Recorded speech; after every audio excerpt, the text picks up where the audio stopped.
इस वीडियो में आप डीएलएड थर्ड सेमेस्टर के कंप्यूटर प्रश्न पत्र जो कि वर्ष 2020 में डीएलएड 2018 बैच के नॉन प्रमोटेड अभ्यर्थियों के तृतीय सेमेस्टर के समय पूछा गया था, उसका कंप्लीट सोल्यूशन देखने जा रहे हैं। यदि 2020 के तृतीय सेमेस्टर के सभी प्रश्न पत्रों का कंप्लीट सोल्यूशन अगर आप देखना चाहते हैं तो इस वीडियो के डिस्क्रिप्शन में आपको डेडिकेटेड प्लेलिस्ट का लिंक मिलेगा। इस वीडियो के समाप्त होने के बाद से आप इस वीडियो का डिस्क्रिप्शन जरूर चेक करें। चलिए दोस्तों, इस वीडियो को शुरू करते हैं। पहला प्रश्न पूछा गया था, डेटाबेस के तत्व हैं। डेटाबेस के बारे में हम लोग पहले जान लेते हैं। डेटाबेस डाटा का एक समूह होता है जिसे इस प्रकार से व्यवस्थित किया जाता है कि इसमें डेटा को आसानी से एक्सेस, मैनेज और अपडेट किया जा सके जब भी इसमें ज़रूरत पड़ती है। तो देखिए, डेटाबेस में फील्ड्स भी होता है, फाइल भी होता है और रिकॉर्ड भी होता है। तो ये सभी जो तत्व हैं वो डेटाबेस के तत्व होते हैं। तो पहले का ऑप्शन नंबर 4 ये सभी सही उत्तर हो जाएगा। बात करेंगे दूसरे प्रश्न की, इनमें से किसका उपयोग डाटा भंडारण के लिए नहीं किया जाता है। ध्यान दीजिएगा, नहीं पूछा जा रहा है। डाटा भंडारण मतलब डाटा स्टोरेज की बात हो रही है। देखिए, पेन ड्राइव में भी आप फाइल को स्टोर करते हैं। इसके अलावा हार्ड डिस्क जो आपका कंप्यूटर या फिर लैपटॉप में लगा रहता है, सारी फाइल्स उस हार्ड डिस्क में ही स्टोर होती हैं, तो ये भी स्टोरेज के काम आता है। तीसरा दिया गया है लाइट पेन और चौथा दिया गया है मेमोरी कार्ड। देखिए, आपके फ़ोन में जो मेमोरी लगा है उसमें भी आपकी फाइल्स स्टोर रहती हैं, तो ये भी एक स्टोरेज डिवाइस है। लेकिन अगर लाइट पेन की बात की जाए तो ये स्टोरेज डिवाइस नहीं है, ये एक इनपुट डिवाइस होता है। तो आपसे पूछा गया था कि कौन सा स्टोरेज डिवाइस नहीं है, डाटा भंडारण के लिए प्रयोग नहीं किया जाता है, तो इसका सही उत्तर हो जाएगा ऑप्शन नंबर 3 लाइट पेन। बात करेंगे तीसरे प्रश्न की, प्राचार्य के लिए संप्रेषण उपकरण उपयोगी है। संप्रेषण को अंग्रेजी में कम्युनिकेशन बोलते हैं, यानी कि किसी स्कूल का विद्यालय का जो प्रिंसिपल होगा वो किस प्रकार से कम्युनिकेट कर सकता है। पहला ऑप्शन दिया गया टेलीफोन या फिर मोबाइल, जो कि ऑप्शन सही है। दूसरा दिया गया परिवीक्षण उपकरण, जिसे स्पीकर भी बोला जाता है। देखिए, कभी भी स्कूलों में जो थोड़े बड़े स्कूल होते हैं उसमें अनाउंसमेंट कुछ भी स्पीकर के माध्यम से किया जाता है, जो कि प्राचार्य उपयोग में लाते हैं। तीसरा दिया गया फैक्स सेवाएं, कई बड़े स्कूलों में फैक्स सेवाएं भी प्राचार्य के लिए उपलब्ध होते हैं, तो ये तीनों सेवाएं प्राचार्य के संप्रेषण के लिए उपयोग में लाई जाती हैं। तो इस वजह से तीसरे का ऑप्शन नंबर 4 ये सभी सही उत्तर हो जाएगा। बात करेंगे चौथे प्रश्न की, स्लाइड तैयार करने के लिए इनमें से किस सॉफ्टवेयर का प्रयोग किया जाता है। पहला ऑप्शन दिया गया MS वर्ड, जो कि वर्ड से संबंधित फाइल इसमें तैयार की जाती हैं। दूसरा दिया गया MS पावर पॉइंट, जो कि स्लाइड बनाने के लिए प्रयोग में लाया जाता है। इसे PPT भी बोलते हैं, पावर पॉइंट प्रेजेंटेशन, ठीक है। तीसरा ऑप्शन दिया गया है MS एक्सेस और चौथा दिया गया है MS एक्सेल। तो इसमें एक्सेल से संबंधित फाइल तैयार की जाती हैं। प्रश्न में आपसे क्या पूछा गया था, स्लाइड तैयार करने की बात की गई थी, जो कि PPT बोला जाता है, उसे एक तरीके से पावर पॉइंट प्रेजेंटेशन, जो कि MS पॉइंट में तैयार होता है। तो चौथे का option number 2 MS power point सही उत्तर होगा।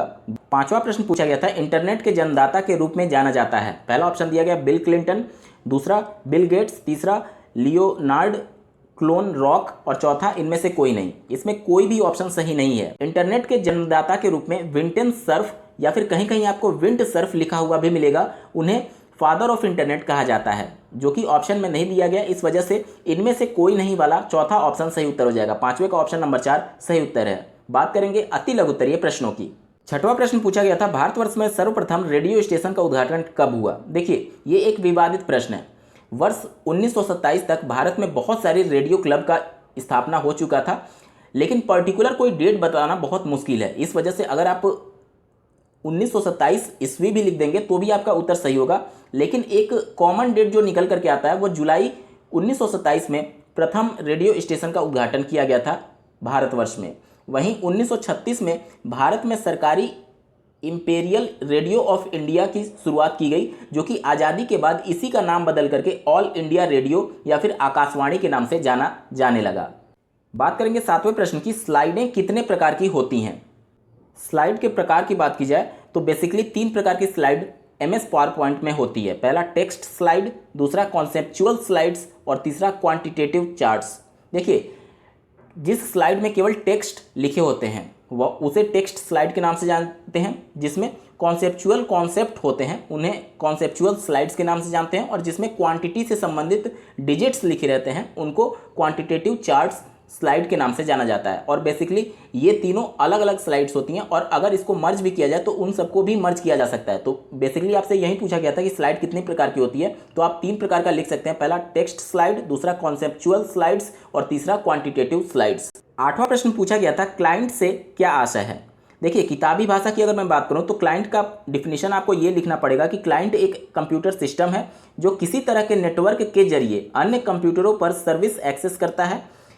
क्लाइंट एक ऐसी प्रक्रिया है जो किसी सर्वर को संदेश भेजता है और सर्वर उस कार्य को पूरा करता है। ये तो हो गई बात जो आपको उत्तर के रूप में लिखना है, लेकिन आपको समझने के लिए आसान भाषा में मैं आपको बताता हूँ। देखिए क्लाइंट होता क्या है, जब भी आप अपने मोबाइल से या फिर कंप्यूटर से कुछ भी गूगल के माध्यम से या फिर किसी भी सर्च इंजन के माध्यम से कुछ भी सर्च करते हैं तो वो चीज़ कीवर्ड्स के रूप में सबसे पहले जो सर्वर होता है उस पर जाता है और वहाँ से डेटा फेच करके आपके कंप्यूटर पर दिखाता है। मतलब कहीं ना कहीं वो चीज़ स्टोर रही होगी और जहाँ पर स्टोर रहती है उसे सर्वर कहा जाता है, ठीक है।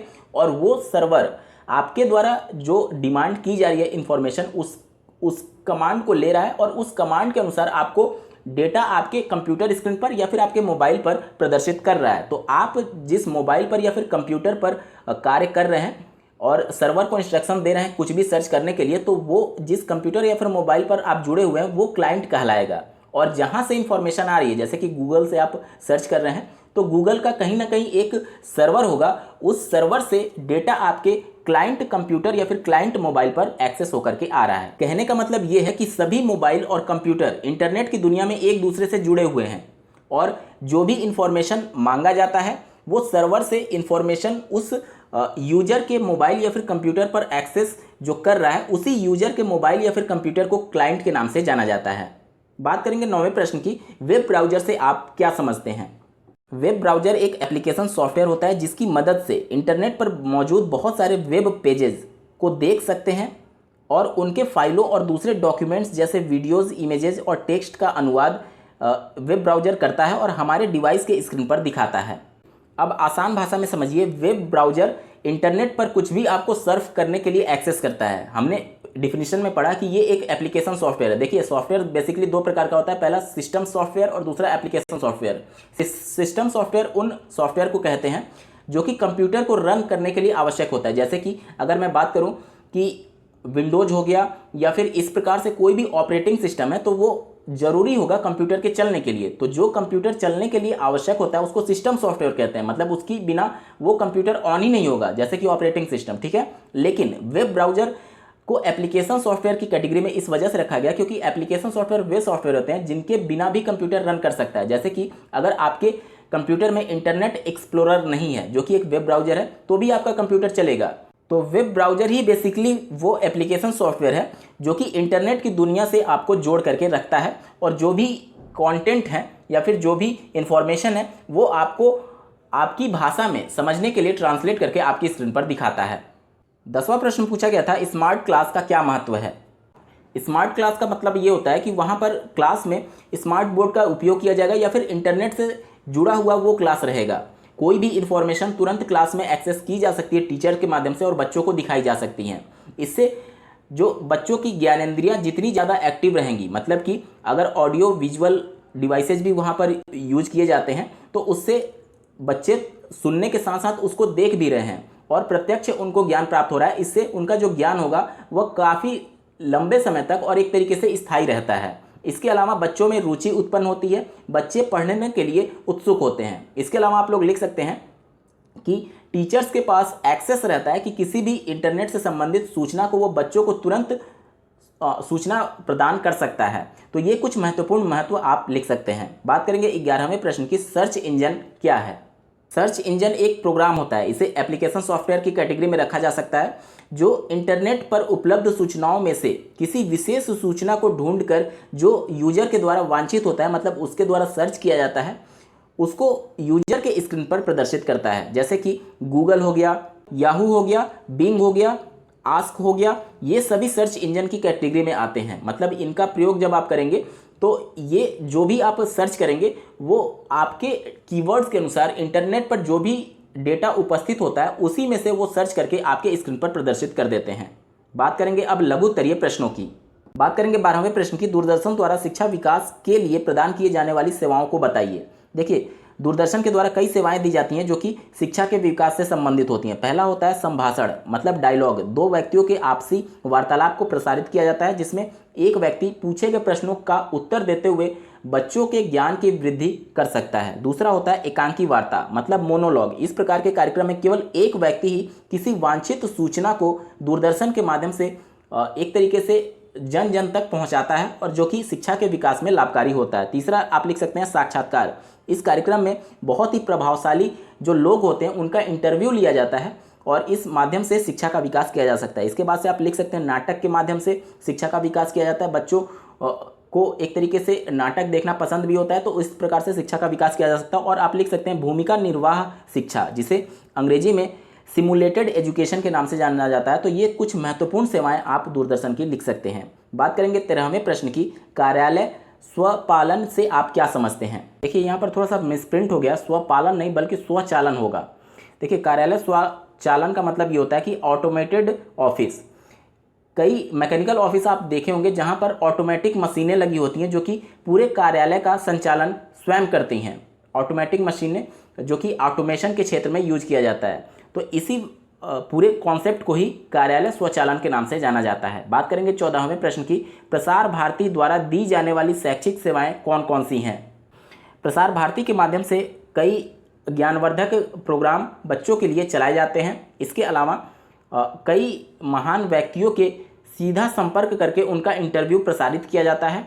और इसके अलावा कई प्रोग्राम्स जिसके माध्यम से छोटे बच्चे गिनती और बिल्कुल बेसिक से पढ़ाई कर सकते हैं, वो सब सेवाएं दी जाती हैं। और नाटक और इस प्रकार से कहानियों के माध्यम से, रोचक कहानियों के माध्यम से भी बच्चों में नैतिकता की समझदारी उत्पन्न करने जैसी शैक्षिक सेवाएं प्रदान की जाती हैं। बात करेंगे 15वें प्रश्न की, meritnation.com से आप क्या समझते हैं।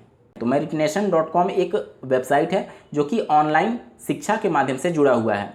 यहाँ से बच्चे ऑनलाइन शिक्षा ग्रहण कर सकते हैं। बात करेंगे 16वें प्रश्न की, व्यावसायिक तथा रोजगार सूचना के स्रोतों का संक्षेप में वर्णन कीजिए। व्यावसायिक अथवा रोजगार सूचना के स्रोतों में आप न्यूज़पेपर लिख सकते हैं, क्योंकि यहाँ पर सिर्फ इलेक्ट्रॉनिक फॉर्म की बात नहीं की गई है, तो न्यूज़पेपर भी आएगा। इसके अलावा विभिन्न प्रकार के पैम्पलेट्स छपवाए जाते हैं, उससे भी रोजगार से संबंधित सूचनाएं प्राप्त होती हैं। इसके अलावा अगर इलेक्ट्रॉनिक फॉर्म की बात की जाए तो कई सारी वेबसाइट्स हैं, जैसे कि naukri.com, freshersworld.com और इसके अलावा monster.com, जो कि रोजगार पोर्टल से संबंधित सूचनाएं बेरोजगार युवाओं को प्रदान करती हैं और व्यावसायिक और रोजगार से संबंधित सूचनाएं लोगों तक पहुंचाती हैं। बात करेंगे 17वें प्रश्न की, ई ट्यूशन को संक्षेप में बताइए। ई ट्यूशन को ही हिंदी में ई शिक्षण के नाम से जाना जाता है।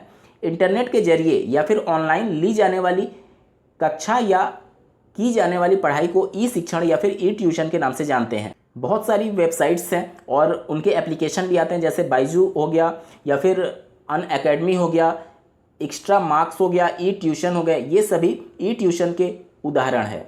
बात करेंगे 18वें प्रश्न की, वीडियो कॉन्फ्रेंसिंग को समझाइए। दो या फिर दो से अधिक व्यक्ति आपस में संपर्क करते हैं बिना भौतिक मेल मिलाप के और चित्र के माध्यम से इंटरनेट का प्रयोग करते हुए जब भी वो मीटिंग करते हैं तो उसे वीडियो कॉन्फ्रेंसिंग के नाम से जाना जाता है। कई सारे एप्लीकेशंस होते हैं और वेबसाइट्स होती हैं जो कि वीडियो कॉन्फ्रेंसिंग ऑफिस पैकेज के रूप में प्रदान करती हैं, जैसे गूगल मीट हो गया या फिर अन्य भी कई वेबसाइट्स हैं, एप्लीकेशंस हैं जो कि वीडियो कॉन्फ्रेंसिंग का सुविधा उपलब्ध कराती है। यहाँ पर अगर आप देखें तो व्हाट्सएप में भी वीडियो कॉन्फ्रेंसिंग होती है, जिसमें कम से कम 5 लोग जुड़ सकते हैं और एक बिना फिजिकल अपीयरेंस के ही एक साथ किसी भी मुद्दे पर बातचीत कर सकते हैं। इसे ही हम लोग वीडियो कॉन्फ्रेंसिंग के नाम से जानते हैं। दोस्तों यहाँ पर आपका पूरा पेपर सॉल्व हो चुका है। आपको ये वीडियो कैसा लगा कमेंट करके जरूर बताइएगा और ऐसे ही महत्वपूर्ण अपडेट्स के लिए इस चैनल को सब्सक्राइब करना ना भूलें। साथ ही साथ अगर आप 2020 में तृतीय सेमेस्टर के सभी प्रश्न पत्रों को जो पूछा गया था उसके कंप्लीट सॉल्यूशन को देखना चाहते हैं तो इस वीडियो का डिस्क्रिप्शन जरूर चेक करिएगा। इस वीडियो को देखने के लिए आपका बहुत बहुत धन्यवाद। भगवान करे आपका दिन शुभ हो।